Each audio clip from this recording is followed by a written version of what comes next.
Olá, muito obrigado que você entrou mais uma vez em nosso canal, o canal Autoajuda com a Ajuda do Alto. Você pode, se você quiser, compartilhar esse vídeo com outras pessoas. Você pode também se inscrever em nosso canal, dar o seu like e você pode também clicar lá no sininho, porque todas as vezes que nós postarmos um novo vídeo, você receberá uma notificação. E o tema de hoje é Elias, o profeta, sozinho enfrentando 850 profetas falsos, profetas de Baal. Venha comigo no tema de hoje.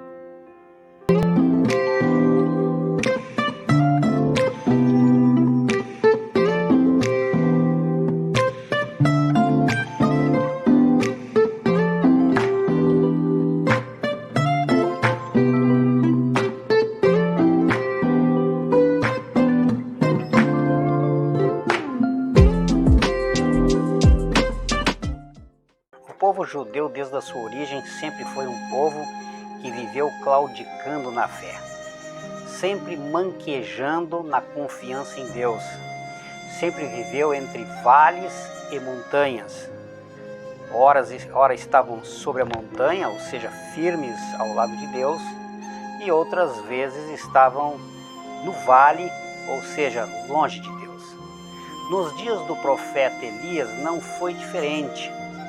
Os cultos pagãos foram lentamente entrando no acampamento dos filhos de Israel. Deve ter sido uma dura experiência para Deus ver seu próprio povo erguendo altares ao sol no Monte Carmelo e dessa forma desprezando-o como o único Deus verdadeiro. Imagine comigo a fumaça do altar no Monte Carmelo subindo em direção aos céus sob a pretensão de sincera adoração. Deus não poderia mais tolerar isso, né? Este afronto que estava sendo feito. Então enviou uma das mais temíveis mensagens de reprovação. E o profeta Elias foi o escolhido por Deus para levar a severa mensagem de reprovação. Elias o Tesbita, que era um lugarzinho desconhecido da cidadezinha chamada Tisbé, por isso Elias o Tesbita, uma cidadezinha na cordilheira de Gileade, que hoje é a atual Jordânia. O profeta Elias veio de um lugar desconhecido, não veio de uma escola de profetas, não era de uma linhagem de sacerdotes. O profeta Elias viveu no tempo do rei Acabe, um rei tirano, que era rei de Israel. Vamos ler as suas palavras quando se encontrava perante o tirano de sua época, o rei Acabe, em 1 Reis, capítulo 17, o verso 1. Então Elias, o tesbita dos moradores de Gileade, disse a Acabe: Tão certo como vive o Senhor, Deus de Israel, perante cuja face estou, nem orvalho, nem chuva haverá nestes anos, segundo a minha palavra. Essas terríveis palavras de condenação profética foram tão assustadoras que Acabe nem sabia o que fazer. Ficou realmente assustado. A idolatria havia tomado conta de Israel. Acabe, o rei de Israel, havia dado as costas a Deus e casado com uma idólatra princesa chamada Jezabel, que era filha de Itobaal, rei dos Sidônios de Tiro. Ela era uma sacerdotisa autoritária, se denominava a porta dos deuses, ou seja, se denominava a voz dos deuses. Jezabel trouxe com ela seus sacerdotes do culto a Baal, de culto ao sol. Baal era considerado o deus do clima, deus da chuva, o deus que fazia crescer o grão. E também ela adorava a Azerá, que era a mãe dos deuses, simbolizando a deusa do amor, a deusa do sexo e da fertilidade. E em espaço de anos, esse falso culto se infiltrou em toda a terra dos hebreus, de tal maneira que praticamente todo mundo adorava a Baal, adorava a Azerá, adorava o sol. Deus estava sendo desafiado e decidiu resolver a situação com aquele povo. Deus não suportava mais esse afronto. Agora implacáveis raios do sol que causavam bolhas na pele das pessoas, queimavam as folhas das árvores, secavam as folhagens, plantações, secaram as fontes das águas, até que ocorreu uma grande fome naquela terra. Os adoradores de Baal estavam sendo agora castigados pelo próprio Deus deles, que eles adoravam, que era o sol. E após 3 anos e meio de terrível seca, o culto ao sol em Israel recebera um ultimato agora, por parte do Senhor. Era chegada a hora de cada um se levantar e decidir em público se obedeceria a Deus ou se continuaria a seguir as tradições e os ensinamentos de Baal. Era uma hora de decisão. 1 Reis, capítulo 18, dos versos 16 a 19, nós leremos essa mensagem de Deus. Então foi Obadias encontrar-se com Acabe e lhe anunciou. Foi Acabe ter com Elias. Vendo-o, disse-lhe: És tu o perturbador de Israel? Respondeu Elias: Eu não tenho perturbado a Israel, mas tu e a casa do teu pai, porque deixastes os mandamentos do Senhor e seguistes aos Baalins. Podemos imaginar Elias em pé em cima do Monte Carmelo.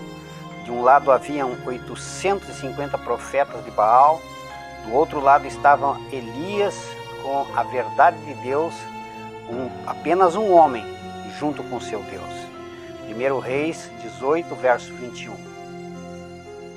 Então Elias se achegou a todo o povo e disse: Até quando cocheareis entre 2 pensamentos?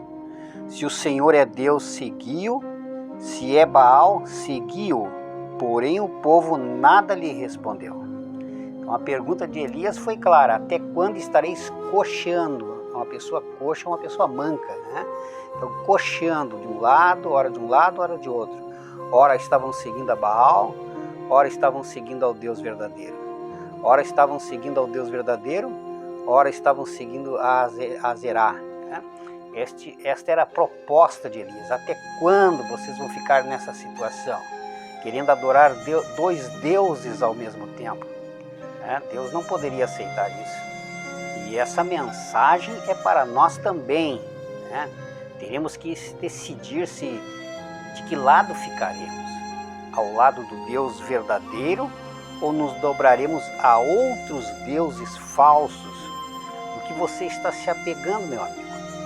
Elias, o profeta, não teve medo de traçar uma linha demarcatória. Até quando estarão cocheando entre duas opiniões, 2 pensamentos? Até quando vocês vão ficar aí manquejando? Quero que vocês se decidam, que tomem uma decisão. Vocês não podem ficar ao lado de Deus e ao lado de Baal ao mesmo tempo. Então, no Monte Carmelo, através de Elias, Deus exige uma decisão. O primeiro mandamento é claro: não terás outros deuses diante de mim. Essas são as palavras claras das Escrituras. Então, Deus não aceita um coração dividido. Deus não aceita a adoração que é desmentida pela vida diária da pessoa. Deus não pode suportar esse tipo de afronta. E aí o profeta Elias propõe um teste agora para provar quem é o Deus verdadeiro. Leamos juntos 1 Reis, capítulo 18, versos 23 a 24. Deem-se-nos, pois, 2 novilhos, escolham eles para si um dos novilhos e dividindo-o em pedaços, o ponham sobre a lenha. Porém não lhe metam fogo. Eu prepararei o outro novilho e o porei sobre a lenha, e não lhe meterei fogo. Então invocai o nome do vosso Deus, e eu invocarei o nome do Senhor. E há de ser que o Deus que responder por fogo, esse é que é Deus. E todo o povo respondeu e disse: é boa esta palavra. Haviam de um lado 850 mestres de religião. De um outro lado, apenas um homem com seu Deus, Deus poderoso. É o Deus da vitória. E a multidão, naquele momento, até então, estava ao lado de Baal. E essa história de Elias, ela é intrigante. Quase podemos ouvir a voz de Elias clamando: se o Senhor é Deus, segui-o, mas se Baal, seguia ele. Seguia ele. Este era o grande problema. Eles queriam seguir os dois ao mesmo tempo, o Deus de Israel e seguir a Baal ao mesmo tempo. E essa realidade não é diferente nos dias de hoje. Eu tenho visto pessoas que se dizem cristãs e ao mesmo tempo vejam em suas casas ídolos orientais, ídolos de outras crenças, muitas vezes religiões afros, e que estão em rota de colisão com o cristianismo. Né? Pessoas que pensam que todos os caminhos levam a Deus, dizem elas. Mas as Escrituras é muito clara. Provérbios também, capítulo 14, verso 12, diz que há caminhos que ao homem parece direito, mas o fim deles são caminhos de morte. Deus não aceita isso. Não aceita a pessoa ficar manquejando entre dois deuses. E os profetas de Baal agora começaram o encantamento. Começou a gritaria por todos os lados. Eles dançavam em roda daquele altar. E Elias passou a zombar deles. E Elias disse: qual é o problema com o Deus de vocês? Gritem um pouco mais alto. Ele deve estar dormindo, ele deve ter ido viajar. Gritavam, cortavam-se com facas. Finalmente, pela hora do sacrifício noturno, Elias disse: agora é a minha vez. Já existia um altar do Senhor no Monte Carmelo. Mas esse altar estava derrubado. Elias agora tomou aquelas 12 pedras do antigo altar, construiu um altar novo ao Senhor, preparou o sacrifício e ele mandou agora derrubar 12 ou derramar 12 barris de água sobre o sacrifício, encharcando a lenha, encharcando o próprio sacrifício. Ele fez uma vala em torno do altar, um sulco, encheu de água. Ele chamou o povo para perto de si e proferiu apenas uma simples oração. Não houve gritos, não houve barulheira. Ouçam a leitura de 1 Reis, capítulo 18, versos 36 a 40. No tempo devido, para se apresentar a oferta de manjar, aproximou-se o profeta Elias e disse: ó Senhor Deus, Deus de Abraão, de Isaque e de Israel, fique hoje sabido que tu és Deus em Israel, e que eu sou teu servo, e que, segundo a tua palavra, fiz todas estas coisas. Responde-me, Senhor, responde-me, para que este povo saiba que tu, Senhor, és Deus e que a ti fizeste retroceder o coração deles. Então caiu fogo do Senhor e consumiu o holocausto, a lenha e as pedras e a terra, e ainda lambeu a água que estava no rego. O que, vendo todo o povo, caiu com o rosto em terra e disse: o Senhor é Deus, o Senhor é Deus. Disse-lhe Elias: lançai mão dos profetas de Baal, que nenhum deles escape. Lançaram mão deles, e Elias os fez descer ao ribeiro de Quizon, e ali os matou. Amigo, essa história bíblica, ela nos ensina algumas lições. A primeira delas é que Deus não aceita um coração dividido. Deus não aceita você, quem sabe num sábado, adorar entidades orientais, entidades africanas, e querer ir no domingo na casa de Deus para adorá-lo. Deus não aceita isso. Eu convido você neste momento para se entregar a Cristo de todo o seu coração, de servir só a Ele e confiar somente nele. Ele está disposto a abraçá-lo, meu amigo. E esta é uma das primeiras lições que eu aprendo dessa história.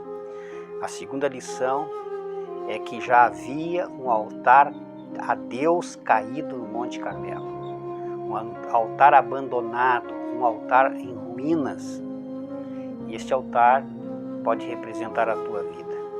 Como está a tua vida, meu amigo? Quem sabe sua vida esteja em ruínas também, como aquele altar. Quem sabe teu casamento esteja em ruínas. Está em ruínas a tua vida profissional, tua saúde. Quem sabe o relacionamento com os teus familiares estejam também em ruínas. Quem sabe estou falando com alguém que perdeu a própria esperança e tem tido pensamentos, quem sabe, de morte, inclusive. Quem sabe está pensando até mesmo em dar cabo da sua própria vida, tirar a sua própria vida.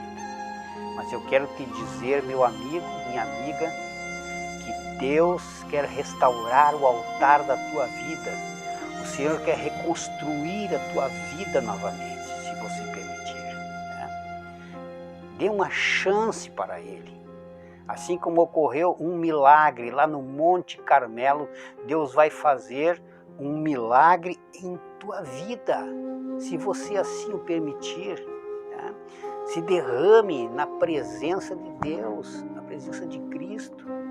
Lance fora todos os deuses falsos de sua vida, tudo aquilo que está lhe afastando de Deus, e vá a Ele. Entra, como diz as Escrituras, no teu quarto, fecha a tua porta e ora em secreto, e teu Pai que vem em secreto te recompensará. Entrega a tua vida para Jesus hoje e ore comigo nesse momento. Curve a sua fronte.